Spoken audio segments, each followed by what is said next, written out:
Bonjour et bienvenue sur le blog Tester Outdoor. Les chaussures minimalistes sont arrivées sur la pointe des pieds en France.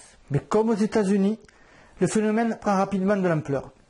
De nombreuses marques proposent maintenant plus ou moins des chaussures minimalistes dans leur catalogue. Mais que doit-on penser de ce concept? Nouvelle approche de la foulée de coureurs à pied ou pure hérésie de quelques coureurs et scientifiques? Si l'on s'en réfère à la littérature anglo-saxonne, il y a les pour et il y a les contre. Et les débats sont très virulents parfois. De nombreuses questions reviennent régulièrement. Les chaussures minimalistes sont-elles compatibles avec des chaussures de trail? Qui peut courir avec ces chaussures? Quels sont les risques de blessures d'une telle pratique? À partir de quel drop est considérée une chaussure minimaliste?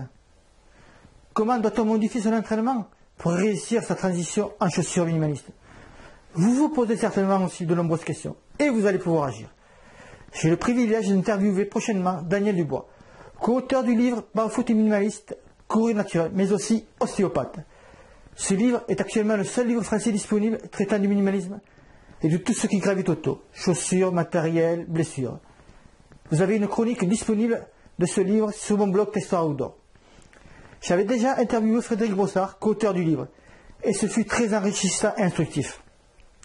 D'ailleurs, l'article avait récolté plus de 300 j'aime sur Facebook. Je suis sûr que celui-ci en fera tout autant. Dans le cadre de cette nouvelle interview, vous allez pouvoir poser vos questions. Elles peuvent être généralistes sur la pratique du minimalisme, mais aussi concernent votre vécu personnel. Dans ce dernier cas, il vous faudra être très précis. Des exemples de questions? Quelles chaussures pour un marathon en 4 heures? Je débute à la course à pied, puis-je directement attaqué par la foulée minimaliste? Doit-on faire des exercices de renforcement? Comment savoir si une chaussure est minimaliste ou pas?